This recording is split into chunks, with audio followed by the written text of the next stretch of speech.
Hello friends, எல்லாருக்கும் வணக்கம். Welcome to my channel.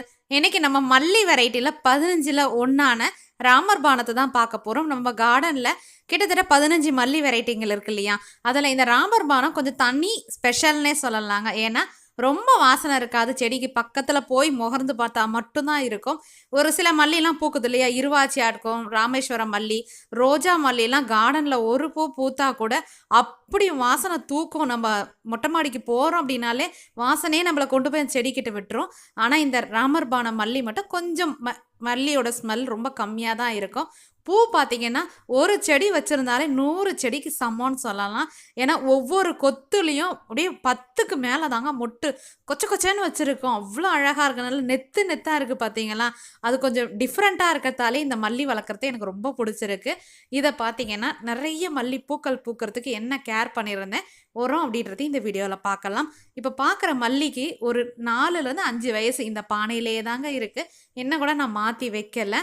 வர சீசனில் ஜூன் ஜூலைக்கு மேலே தான் கிளைமேட் கொஞ்சம் மாறினதுக்கப்புறம் ரீபாட் பண்ணிவிட்டு கொஞ்சம் எடுத்து பதியம் போட்டு நிறைய நம்ம சப்ஸ்கிரைபர்லாம் கேட்டுட்டு இருக்காங்க, அவங்களுக்கும் கொடுக்கலான்னு ரெடி பண்ணி வைக்க போகிறேன். இதில் பார்த்தீங்கன்னா தண்டு பகுதிகள் ஒவ்வொரு கணு பகுதியிலும் மொட்டும் இல்லாமல் இருக்காது, பூவுமே பூக்காமல் இருக்காது, அவ்வளோ நல்லா பூக்கும். வெயில் காலம் வந்துட்டாலே மல்லிக்கு சீசன் தாங்க. அந்த வகையில் நல்லா வீச வெசியாக பூக்கும்னு சொல்லுவோம் இல்லையா, அந்த வகையில் 5 இதழ் தான் இருக்கும், ஒத்த அடுக்கு தாங்க. இது நிறைய அடுக்காலாம் இருக்காது. உங்களுக்கு பூவை கூட நான் பிரித்து காட்டுறேன், அவ்வளோ சூப்பராக இருக்கும், ரொம்ப நல்லா இருக்குங்க. உண்மையாகவே வளர்க்குறவங்களுக்கு தெரியும், இல்லாதவங்க நீங்கள் கண்டிப்பாக நர்சரியில் கிடச்சாலும் வாங்கி வச்சு வளர்த்து பாருங்கள், சூப்பராக இருக்குது. இப்போ ஒரு கொத்து நான் பிடிச்சி காட்டுறேன் பாருங்கள். செடியை நான் இன்னும் புதராட்டெல்லாம் போக விடலைங்க. ஒவ்வொரு சீசன் முடிஞ்சதுக்கப்புறம் ப்ரூனிங் பண்ணி விட்டுட்டு உரங்கள் கொடுப்பேன். இந்த தொட்டிக்குள்ளேயே தான், இந்த பானைக்குள்ளேயே தான் வச்சு வளர்த்துட்டு வரேன். வெயில் நல்லா படணும். நீங்கள் க்ரீன் ஷேட் போடுறவங்களா இருந்தால் கூட மல்லி வச்சுருக்க இடத்துல வெயில் படுற மாதிரி வைங்க, அப்போ தாங்க மல்லிக்கு நல்லா பூக்கும். தண்ணின்னு பார்த்தீங்கன்னா டெய்லி காலையில் ஒரு முறை இந்த வெயிலுக்கு விடுற துண்டு. உரங்கள் லிக்விடாக கொடுப்பேன். பானையில் என்னும் பொழுது இது வரைக்கும் நான் மண்ணை போட்டு எதுவும் கிளறனதும் கிடையாது. அப்படியே எப்படி வச்சுருக்கணும் மண் அதே தாங்க இருக்குது. நம்ம உரங்கள் கலந்து கொடுக்குறோம் பார்த்தீங்களா, அப்போ மட்டும் நான் கொடுக்குறது உண்டு. 10 நாளைக்கு இடைவேளையில் 15 நாளைக்கு இடைவேளையில் கொடுப்பேன். பூக்கள் சைஸ் எப்பொழுதும் குறைஞ்சதே இல்லை, அந்த அளவுக்கு நல்லா நெத்தாவே பூக்குது. கடற்பாசி கொடுப்பேன், மீன் அமிலம் இலை வழியாக ஸ்ப்ரே பண்ணுவேன். தொட்டிக்குள்ளே மண் கம்மியாக தான் இருக்குது, வேர் கொஞ்சம் கூடுதலாக போயிருக்குன்னு நினைக்கிறேன். ரீபாட் பண்ணும்போதே உங்களுக்கு காட்டுறேனே. மற்றபடி பூத்த பூக்களை எப்பொழுதும் இந்த காம்பு பகுதியை கட் பண்ணி விடணும். இல்லைன்னும் பொழுது காஞ்சி கொட்டி திரும்ப பக்கத்தில் துளிர்கள் வரத்துக்குள்ளே சீசனே முடிஞ்சு போயிடும். அந்த மாதிரி இல்லாமல் இப்படி நீங்கள் ட்ரை பண்ணி பாருங்கள், பெஸ்ட்டு ரிசல்ட் கிடைக்கும். நம்ம ஒரு தொட்டியில் வச்சு வளர்த்தா கூட நிறைய பூக்கள் பூக்கிறதுல மல்லி வெரைட்டிங்க அடிச்சுக்க முடியாத கலெக்ஷன் இருக்குங்க. சில மல்லி ரோஜா மல்லிலாம் பார்த்தீங்கன்னா நம்ம தொட்டியில் வளர்க்கும்பொழுது 1 2 அப்படி தான் பூக்கும். ஆனால் இந்த ராமர் பானம், ராமேஸ்வரம் மல்லி, இருவாச்சி மல்லி, நார்மலாக பூக்கக்கூடிய மல்லி, அடுக்கு மல்லிலாம் பார்த்தீங்கன்னா அதிகமாக பூக்கும். என்னுடைய மல்லி கலெக்ஷன் நீங்கள் இன்னும் பார்க்கல அப்படின்னா கீழே டிஸ்கிரிப்ஷன் லிங்க் கொடுக்குறேன். 15 வெரைட்டி மல்லி நீங்கள் பாருங்கள். மல்லிக்கு நான் கொடுக்கக்கூடிய தனி கேர் உரம் எல்லாம் கொடுத்துருக்கேன். திரும்பவும் நிறைய பேர் டவுட் கேட்குறதால இன்னொரு வீடியோஸ் கொடுக்குறேன். நார்மலான மண்கலவை நீங்கள் எல்லா செடியும் வச்சுருக்கீங்களா, அந்த மண்கலவை போதுமான அளவுக்கு எடுத்துக்கிட்டு அடி உரம் கண்டிப்பாக தொழு உரம் சேர்த்துக்கோங்க.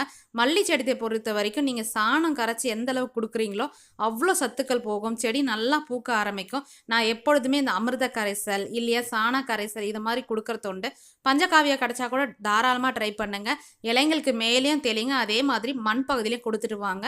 எல்லா மல்லியை விட இந்த இலையும் பார்த்தீங்கன்னா நல்லா ஊசி ஊசியாக இருக்கும், அதுக்காக இதை ஊசி மல்லின்னு சொல்லலாம். ஒவ்வொரு பூவுமே வாழைப்பூ மாதிரி நல்லா நீட்டாக இருக்கும். பூ கட்ட தெரியாதவங்க கூட இந்த பூவை வச்சு நம்ம கட்டணும் அப்படின்னா ஈஸியாக கட்ட வந்துடும்.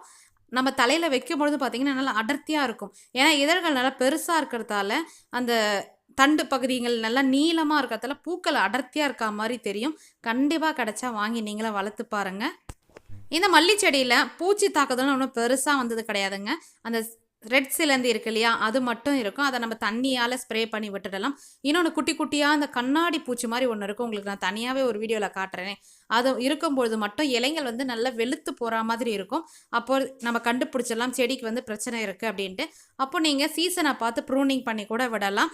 மற்றபடி இலைங்களுக்கு மேலே புள்ளி புள்ளியாக இருக்கும், அப்போது பார்த்தீங்க அப்படின்னா அந்த ப்ராப்ளம் வருதுன்னு அர்த்தம். அதையும் நீங்கள் கிளியர் பண்ணிவிடுங்க.